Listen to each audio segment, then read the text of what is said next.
오늘 말씀의 주제는 하나님의 자녀들의 영광의 자유입니다. 구원을 받은 성도들, 우리 그리스도인들은 자유인이라고 부릅니다. 그러니까 그 자유가 실질적으로 세상 사람들, 구원받지 않은 믿음이 없는 사람들은 그러면 결국에는 자유가 없는 무엇인가 노예 상태에 속박된 상태의 사람들이다, 이런 뜻도 되는데, 실제 우리가 세상을 살아가는 동안에 신앙생활을 어떻게 하든 간에 과연 어떤 면에서 세상 사람들이 노예 상태에 있고 속박 상태에 있고 우리 그리스도인들은 자유 상태에 있는지를 분간하지 못해요. 잘 내용을 이해하지 못합니다. 오늘은 그 주제에 대해서 살펴볼 것입니다. 우선 본문을 정확하게 이해를 하고 가겠습니다.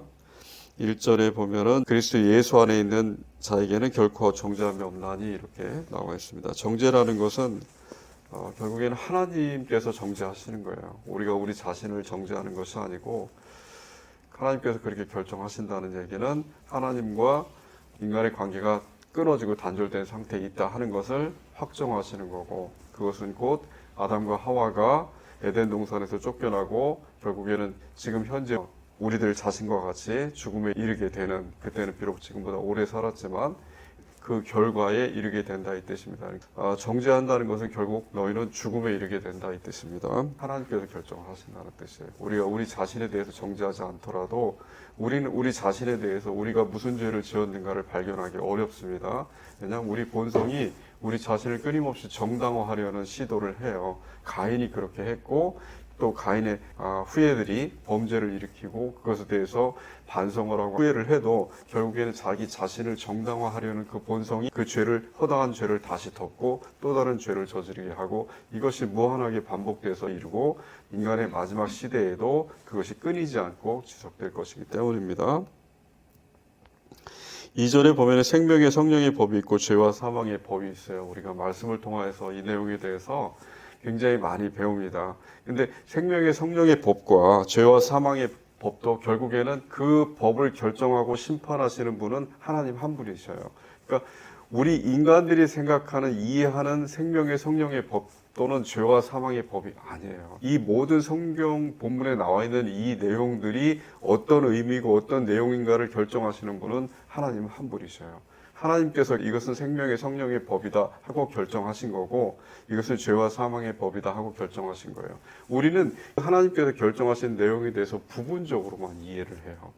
그래서 부분적으로 이해하고 완전하지 못하다 보니까 하나님께서 결정하신 내용에 대해서 의심을 갖게 되고, 때로는 저항을 하게 되고, 때로는 그 채워지지 않은 나머지 부분을 우리의 생각으로 채우려고 해요. 그것이 여러 가지 신학이라든가 또는 철학이라든가 여러 가지 지혜를 통해서 시도를 하는데 결국엔 다 실패하죠. 하나님으로부터 계시된 그 일부분의 내용 외에 나머지 부분이 무엇인가에 대한 호기심, 그 어떤 의문을 가지고 끊임없이 그 내용을 추구한 사람들의 역사를 가만히 살펴본 사람들이 최종적으로 결론을 내린 것은 우리가 알 수 없다는 거예요. 마치 어거스틴이 그랬듯이, 또는 오늘 본문 내용하고도 관련이 있는데 에라스무스라고 종교개혁 시대에 굉장히 유명한 인문학자가 있어요. 헬라어에 대해서 능통한 분이 있는데 그분이 그렇게 얘기했듯이 우리는 인간은 알 수 없다.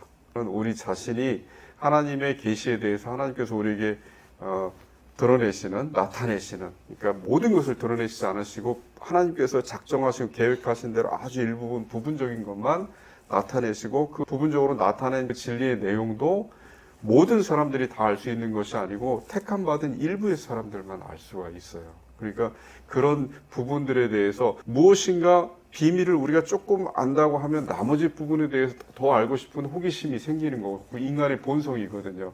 그렇게 하다 보니까 알지 못하는 것을 그냥 알지 못하는 상태로 두질 않고 무엇인가 가공되고 거짓되고 한 것으로라도 나머지를 채워서 완성하고자 하는 그 본성 때문에 결국엔 모든 것이 다 의미가 변질되고 변경되는 이 결과에 이른다는 거죠. 지금 우리가 겪고 있는 수많은 문제들, 사회 문제, 교회에서 일어나는 문제들, 그리고 신학적인 문제들, 우리 신앙에서 내면적으로 발생하는 이 갈등, 모든 것이 다 부분적으로 계시된 나머지 부분을 인간이 스스로 채우려고 하는 그 거짓된, 허황된 시도 때문에 이런 결과에 이르게 된 거예요. 그것을 그 인문학자 에라스무스가 경고를 했고, 이제 루터가 종교개혁을 일으킨 것이 500년 전이지 않습니까? 그러니까 루터의 종교개혁과 근본적인 신앙의 자유의지, 아담과 하와가 결국에 선악과를 선택하고 하나님으로부터 멀어지게 된 그 범죄를 하게 된 것도 인간이 스스로 무엇인가를 선택할 수 없는, 그러니까 인간이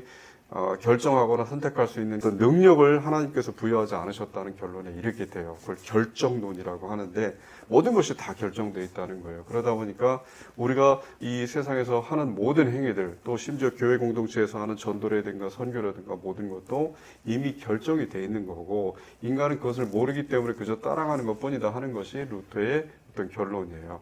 근데 에라스무스는 그렇게 독단적으로 결정하는 것은 하나님께서 이 세상을 섭리로 이끌어 가시면서 인간에게 부여하신 자유의지, 그러니까 믿음에 대해서도 선택하고 선택하지 않는 그것, 그 내용에 대해서조차도 그 하나님의 섭리조차도 부인하는 것이 되기 때문에 그렇게 하지 마라.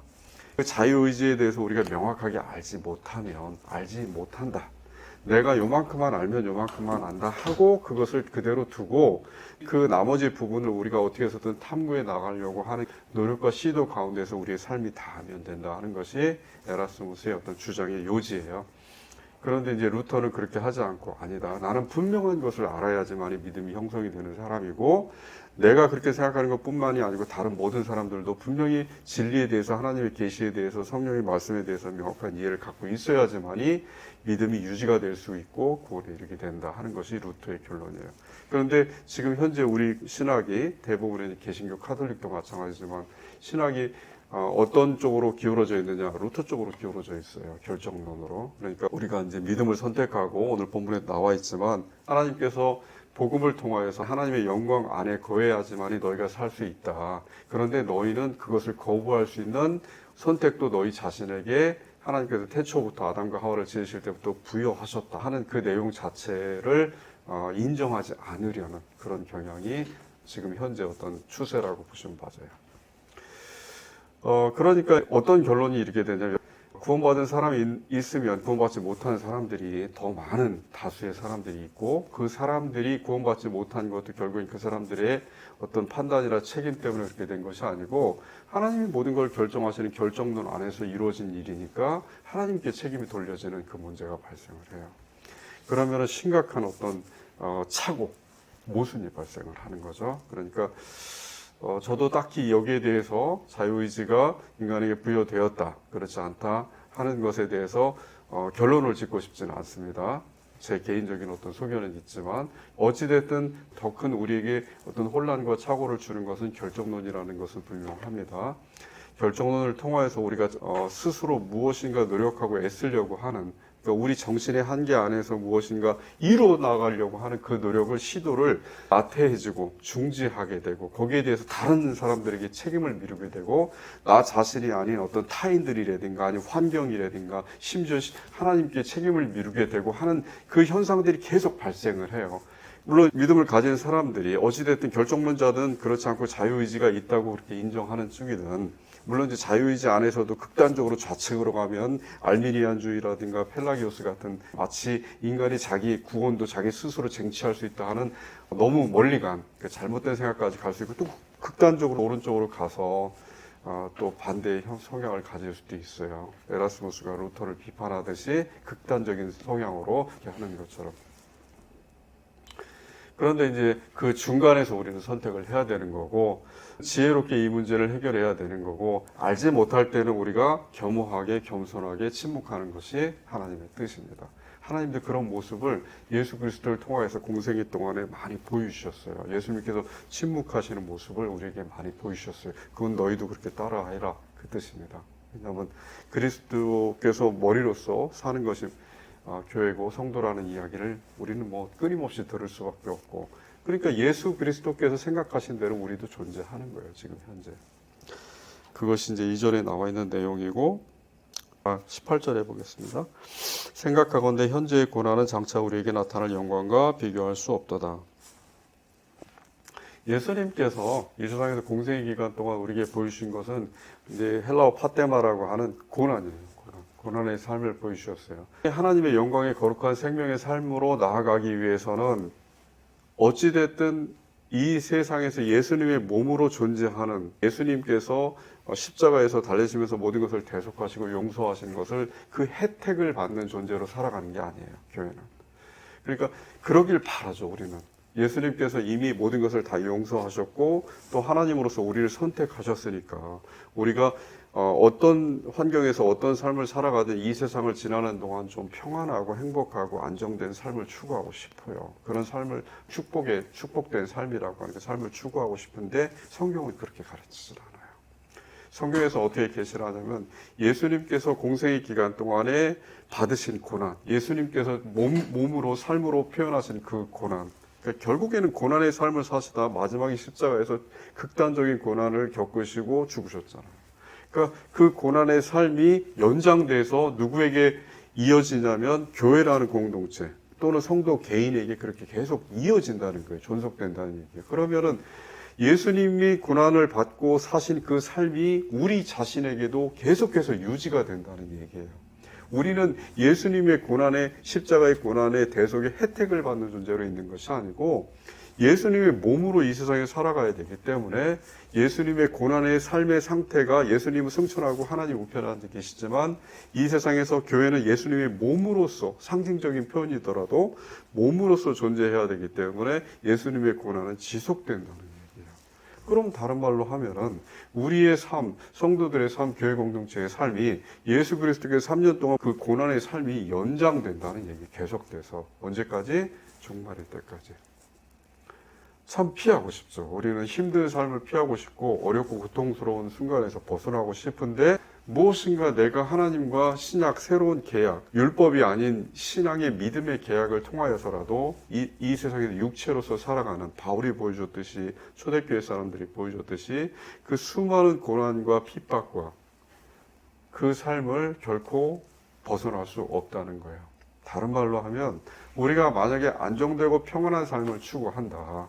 그것이 마치 예수님께서 십자가에 대속하신 하나님께서 우리에게 주신 그 사랑의 효과다, 결과다 하고 우리가 그렇게 우리 자신을 정의하고 규정하고 우리가 평안하고 행복한 삶을 추구하고 안정되고 무엇인가 고난을 피하는 삶을 추구한다면 그만큼 하나님께서 우리에게 요구하시는 삶으로부터 멀어진다는 뜻이 되는 거예요. 그러니까 우리가 마음속에서 육체를 입고 살아가는 우리의 인간적 본성이 요구하는 것과 하나님께서 말씀을 통해서 우리에게 요구하시는 것이 안 맞아요. 다른 거예요. 그러면 결국에는 우리가 우리 자신의 몸을 쳐서 억제시키고 제한하는 방법 외에는 우리가 생명의 길로 나아갈 방법이 없는 거예요. 그것이 고난이에요. 고난의 삶을 살아야 되는데 고난이라는 건 결국에는 내가 의도적으로 금식을 하고 수행을 하고 이런 뜻이 아니에요. 삶에서 분명히 내 본성은 이렇게 추구해야 돼. 나는 이것을 취해야 돼. 나는 이 길로 가야 돼. 나는 이것이 되고 싶어. 나는 이 상태에 있고 싶어 하는 그 욕심 자체와 욕심이 아닐 수도 있고 본성일 수도 있고 당연한 결과일 수도 있는데 그런 상황과 그렇지 않고 내 마음속에서 끊임없이 일어나는 무엇인가를 해야 돼 하고 하나님께서 내게 명령하시는 교회의 성도에게 명령하시는 그 내용이 충돌한다는 얘기를 계속해서 금전적인 문제에서도 또 명예에서도 또는 어떤 경쟁 관계에서도 양보를 하고 이득을 취하거나 어떤 관계에서도 그 상황이 계속해서 반복된다는 거예요. 그것이 예수님께서 보여주신 삶이에요.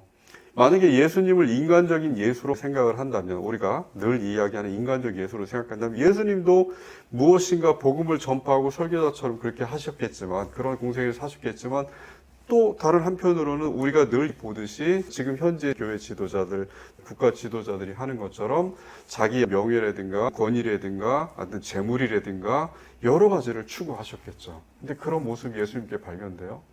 조금도 없어요. 아예 없어요. 전혀. 그저 예수님은 하나님의 뜻, 하나님이 예수님께 원하시고 명령하신 그 내용을 지키고 준수하기 위해서 그저 아무것도 계산하지 않으시고 그대로 가시는 거예요. 하나가 돼서 하나님의 마음이 하나가 돼서 가시는 거고 그것이 지금 우리에게 그대로 전달이 돼서 우리도 예수님과 하나가 돼서 동일한 마음으로 그러니까 예수님과 하나가 되면 예수님 안에서 하나님과 하나가 되었기 때문에 우리는 하나님과 하나가 되는 거예요. 그 하나가 되는 마음으로 계속해서 나아가게 될 수밖에 없고, 그러면 예수님의 삶이 본이 돼서 우리는 그대로 예수님의 삶을 따라갈 수밖에 없는 거예요. 이게 논리적으로도 또는 신학적으로도 무엇으로도 거부할 수가 없어요. 그러니까 현실에서 육체를 입은 우리가 2025년을 살든 2300년을 살든 어떤 상황, 어떤 시대, 어디에서도 동일하게 예수님의 몸으로 살 수밖에 없다는 거예요. 어떤 삶? 고난의 삶. 누구로부터의 고난? 당연히 믿지 않는 세상으로부터의 고난이 되겠죠. 믿지 않는 것이 하나님의 뜻이라고 성경에 오늘 나와 있어요. 그 피조물이에요. 그것이 피조물이 스스로 그것을 선택했다고 됐지만 어찌됐든 그것은 피조물이 자기 자신이 선택한 게 아니고 피조물이라는 것을 구원받든 받지 않았든 모든 인간들 전체를 이야기하는데 그 피조물들의 조상인 아담과 하와가 저지른 하나님으로부터 멀어지는 그 선악 판단 스스로 하기 위한 그것에 대해서 책임을 질 수는 없잖아요. 그렇지만 어찌됐든 그렇게 그 후예로서 태어났기 때문에 인간의 종으로서 피조물로서 태어났기 때문에 인간은 자기가 거부하든 부인하든 하나님의 뜻에 대해서 반대하고 저항할 수밖에 없는 그 상태에 이르러 있다 이 뜻입니다. 그래서 피조물들이 지금 현재 자기 자신의 죽음에 대해서 임박한 죽음에 대해서 두려움을 느끼고 어떻게든 피하고자 하기 때문에 지금 현대 문명과 같은 이 지금 현재 우리가 살아가는 이 환경이 조성이 된 거예요. 만들어진 거예요. 지금 현재 우리가 보고 느끼고 체험하는 모든 이 세상의 문화와 문명과 과학과 기술 이런 모든 것들이 다 우리가 끊임없이 우리 자신을 살려내기 위해서 어떻게 하면 조금이라도 이 세상에 남겨지고 존속할 수 있을까 하는 그 방법을 추구하는 과정 속에서 조금씩 지혜가 발견되고 발전된 거예요. 지금 현재도 넓게는 우주 끝으로 나가서 우주의 경계를 찾으려는 노력도 또 작게는 아주 미소한 양자역학이니 그런 단계로 가려는 그 극단적인 양측으로 나아가는 그 노력도 결국에 보면 자기 자신을 살려내려는 노력과 시도의 어떤 결과이기 때문에 그렇지만 성공할 수 있을까요? 실패합니다. 결정이 되어 있어요. 성경에서 그렇게 계시하시기 때문에 결정이 되어 있는 것이 아니고 누구라도 아마 그것을 추구하는 인간 자신의 양심의 내면을 들여다보면은 우리의 운명이 이미 결정되어 있구나 하는 것을 느낄 수가 있어요. 우리는 사실 희망이 없어요. 우리 개인의 삶에도 희망이 없고 또 이 세상, 이 세계, 이 우주 전체 앞으로 미래에도 이미 닫혀져 있어요.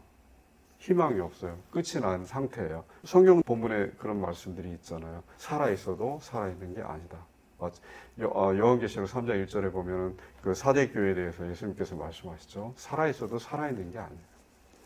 우리는 살아있다고 생각을 하지만 결국에는 우리 자신이 조금씩 죽음으로 나가고 있다. 멸절로, 종말로 가고 있다는 그 사실을 부인할 수가 없기 때문에 우리는 우리 안에서 우리가 죽어 있다고 그렇게 인정할 수밖에 없는 상태라는 거죠. 어찌됐든 이 상태에 이른 것이 우리가 스스로 선택한 것이 아니고 하나님께서 결정하시는 거라는 거죠. 왜? 아담과 하와의 범죄로 인하여서 이미 태초에 결정을 했고 그것은 창조자이신 하나님의 의지와 뜻이기 때문에 피조물들이 거기에 대해서 만들어진 피조물들이 만드신 창조자에 대해서 아무리 거부를 하고 비난을 하고 거기에 대해 비평을 하고 따지고 묻고 하여도 번복되거나 돌이킬 수 있는 게 아니에요. 이미 결정되어 있고 우리는 그 상태로 계속해서 나아가고 있는 거라는 거죠. 그래서 피조물들이 19절에 보면 고대하는 바는 결국에 뭐예요? 하나님의 아들들이 나타나는 것. 그것이 우리 믿음의 성도들이에요. 교회가 나타나는 거죠. 교회가 나타나고 그들이 희망을 가질 수 있는 유일한 것이 마치 풍랑 속에서 헤매는 좌초된 배들이 유일하게 발견할 수 있는 희망이 등대인 것처럼 그렇게 그 등대를 향해서 가까이 나아가서 거기에 정박을 할 수 있는 그래서 그 폭풍을 피하고 위험에서 벗어날 수 있는 그 길 외엔 다른 게 없는 거죠. 하나님의 아들들, 성도들, 교회들이 이 세상에 많이 나타날수록 그래서 우리들이 그리스도의 몸으로서 예수 그리스도께서 이곳저곳을 다니시면서 그렇게 복음을 전파하신 것처럼 하나님의 아들들이 이 세상에 많이 나타나는 그 하나님의 아들들을 보면서 내가 죽음의 상태에서 하나님의 아들들의 생명의 상태로 옮겨갈 수 있구나 하는 그 희망을 갖는다는 거예요. 이 세상 피조물 사람들이 모든 사람들이 그런 내용입니다. 20절도 같은 내용이고요. 21절에 보면은 썩어짐의 종로로 이 내용도 마찬가지고 22절도 마찬가지고요. 23절은 조금 내용이 중요합니다. 바울이 이제 고백하기를 성령의 처음 익은 열매를 받은 우리까지도. 이것도 중요한 거예요. 우리가 지금 현재 믿음을 가졌다고 우리 자신을 성도라고 그렇게 규정을 하고 정의를 할 수밖에 없어요. 우리 능력의 한계예요. 그렇지만 우리가 성도고 교회 공동체고 신앙의 사람들이라고 우리 자신을 정의해도 그럼 우리 자신이 지금 구원이 확정되어 있는 상태냐? 몰라요. 그러니까 자유의지라는 이 문제가 신학적으로 들어가면 가장 큰 걸림돌이 뭐냐면 이 자유의지를 과연 무엇으로 정의할 수 있는가 하는 문제예요. 그런데 이렇게 생각해 보면 돼요. 우리가 하나님의 형상으로 지음을 받았다는 것은 사유하는, 생각하는 능력이라고 했잖아요. 생각한다는 것은 결국에는 생각 속에서는 우리가 무엇이든 선택할 수가 있어요. 하나님에 대한 정의, 마치 이름 짓기 했듯이 처음에 아담과 하와를 지으시고 하나님께서 그들이 어떻게 다른 생명체들의 이름을 짓는가를 이렇게 살피셨다고 말씀하셨잖아요. 그렇듯이 이 세상에 대해서 인간이 스스로 판단한다는 것은 사유하는 과정 속에서 모든 선악 판단이 이루어진다는 거예요. 이것이 아담과 하와에게는 적어도 사유는 자유롭게 하되 형상으로 지음 받았으니까 이 세상이 무엇이고 그것을 어떻게 해야 될 것이라 하는 그 계획을 세우고 하는 것들에 대해서는 하나님이 전적으로 그것을 결정하시고 판단하시는 거지 인간이 거기에 대해서 개입할 수는 없다는 얘기예요. 그럼 인간이 할 수 있는 건 뭐예요? 이름 짓기. 이름을 짓는다는 얘기는 우리가 맨 처음에 아이가 태어났을 때 이름을 짓는다고 해서 그 아이가 어떻게 될 것을 이미 결정하는 게 아니잖아요. 그 아이의 운명에 대해서 결정하는 것이 아니잖아요. 그 아이의 이름을 짓는다는 것은 그 아이에 대해서 적어도 이 아이가 어떤 삶을 살기를 바란다 하는 그 선한 그 의도에서 그 아이에게 이름을 짓고 그 아이의 특징에 대해서 정의를 내릴 수는 있어요. 인간이. 그렇지만 그 아이의 삶의 길 모든 것을 결정하고 그 아이는 어때야 돼? 얘는 노예야, 얘는 자유야, 얘는 짐승이야, 얘는 사람이야 하는 그런 모든 것들을 결정 내리는 건 인간이 할 수 있는 게 아닌데 아담과 하와가 그것을 선택해서 가져간 거예요. 하나님의 것이. 그러니까 하나님의 형상으로 사유하는 능력으로 지음을 받았다는 것은 어떻게 보면 이 만물에 대해서 지금 우리가 하듯이 자유롭게 판단할 수 있고 생각할 수 있지만 적어도 그것을 우리가 그동안에 살아왔듯이 그렇게 토마스 홉스가 얘기한 그 내용처럼 그렇게 살아왔듯이 투쟁과 경쟁 속에서 그렇게 살아온 이유는 단순히 이름 짓기로 창세기 2장에 나와 있듯이 그 이름 짓기로 끝나는 것이 아니고 나 자신에 대해서 스스로 정의하고 타인에 대해서 정의하고 또 이 세상에 대해서 정의하고 심지어는 미세하게 나타난 하나님에 대해서도 정의했기 때문에 그래요.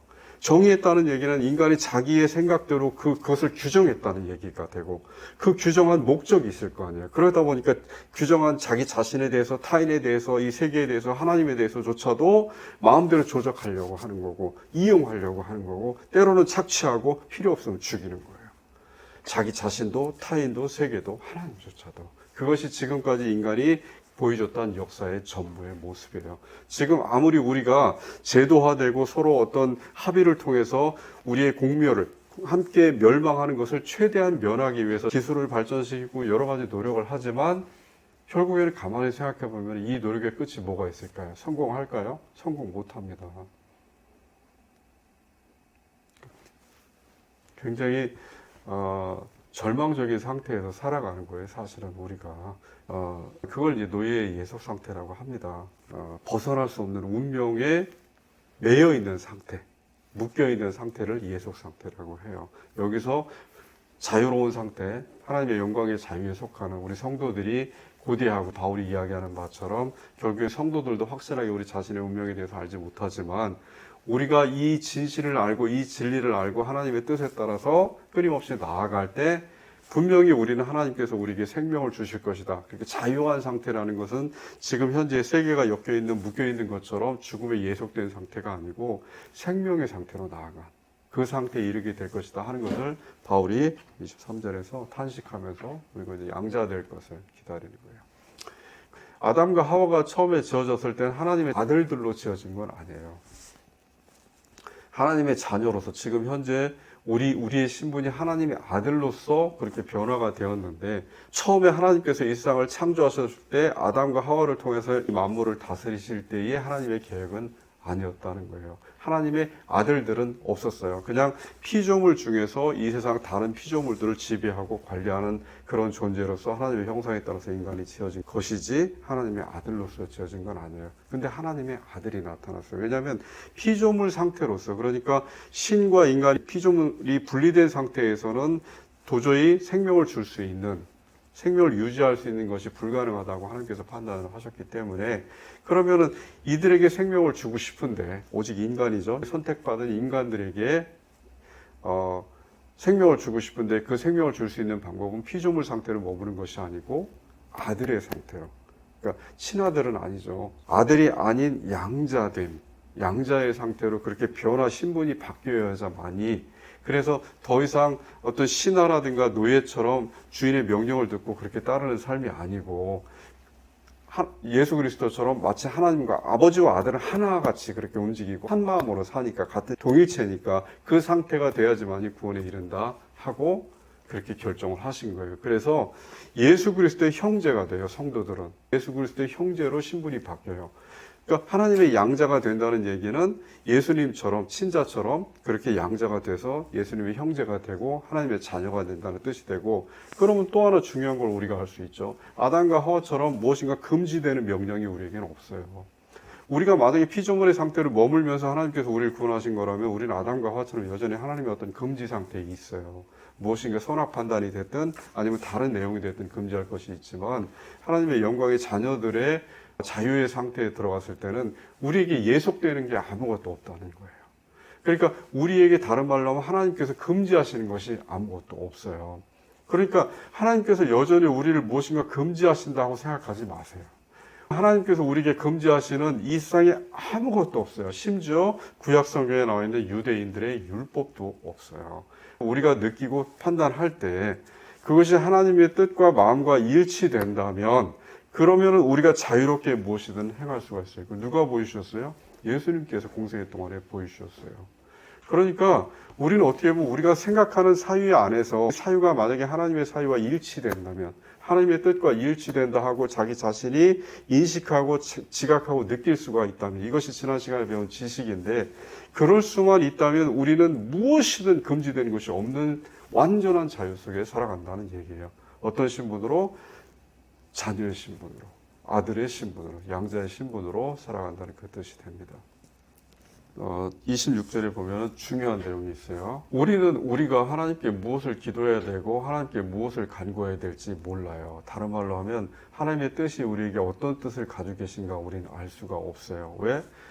우리가 이 세상에 살아가는 동안에 감각으로, 지각으로, 눈으로 보고 느낀 것들 외에 아는 것이 아무것도 없기 때문에 그래요. 우리가 보고 깨닫고 지금 우리가 지식이라고 부르는 모든 것들, 지금 뉴스나 언론에서 이야기하는, 또 학교에서 배우는, 또는 자기 자신이 수련을 통해서 또는 기록할 수 있는 어떠한 지식도 다 이 세상의 것이에요. 아무리 면밀하게 살펴봐도 하나님께서 하나님의 나라에서 우리를 위하여 준비하신 것들은 우리는 알지 못해요. 그러니까 당연히 우리가 알지 못하는 것을 우리는 간구할 수가 없잖아요. 하나님께 우리가 기도하는 내용들을 가만히 기록하고 살펴보세요. 하나님 내게 어떻게 해주시고 내게 축복을 주시고 하나님 어떤 나라, 그 모든 것이 다 우리가 이미 본 것들이에요. 우리가 상상할 수 있는 것들이에요. 본 것에 기반해서 그것을 토대로 해서 상상하고 유추할 수 있는 것들 뿐이에요. 그렇죠? 나머지 우리가 보지 못하고 이해하지 못하는 것들은 아무것도 살필 수가 없어요. 근데 하나님의 나라는 이 세상의 것들로 채워져 있지 않아요. 이 세상에 있는 것들은 아무것도 하나님의 나라는 없어요. 그러니까 지금 현재 우리 상태는 미지의 것이에요.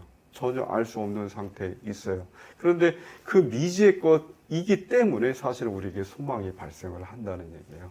보이고 바라는 것들은 사실은 엄밀하게 우리 자신의 내면을 살펴보면 우리는 그것에 대해서 희망을 갖지 않아요.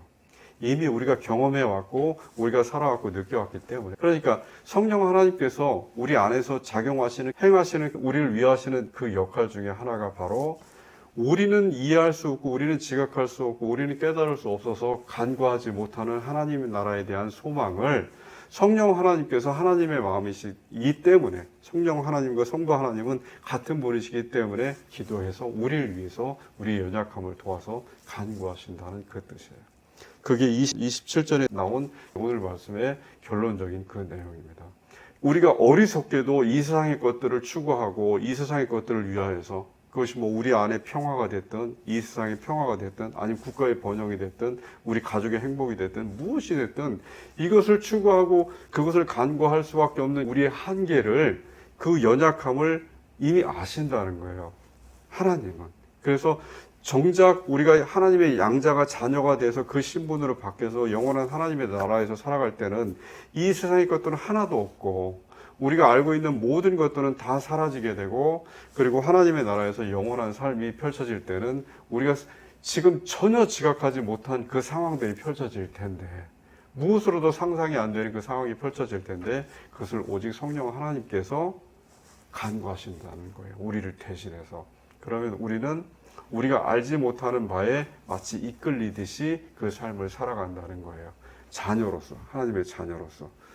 바울의 탄식은 사실은 우리가 알지 못함에 대한 탄식이에요. 우리가 참된 진리, 참된 지식, 그러니까 하나님의 뜻이고 하나님의 마음이겠죠. 이것에 대해서 알지 못함으로 인해서 우리 마음속에서 한탄과 탄식이 나온다는 이 뜻이에요.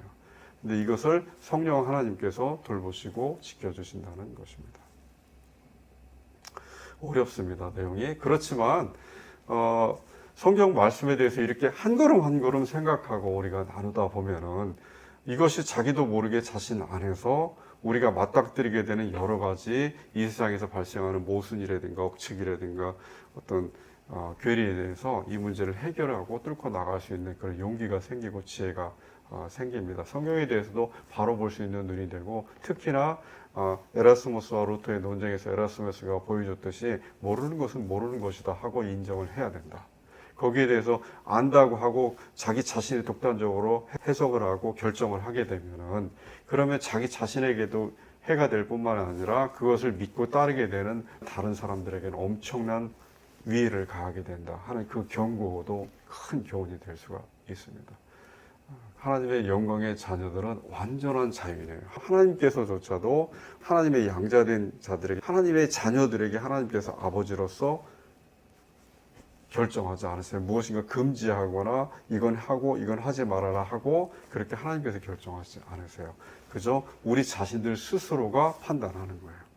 사유할 수 있는 하나님의 형상으로 지음을 받았고 그 무엇인가 잘못된 타락으로 인해서 비뚤어지고 왜곡된 사유의 그 방식들이 다시 회복되고 복원되고 완전하게 다시 치유가 됐기 때문에 그 치유된 상태로 우리가 하나님의 마음을 헤아리고 하나님의 뜻이 무엇인가 우리 자신의 양심을 속이지 않고 진실되게 나아갈 때 그때 하나님께서 계속해서 그 자녀들을 이끌어 가신다는 겁니다.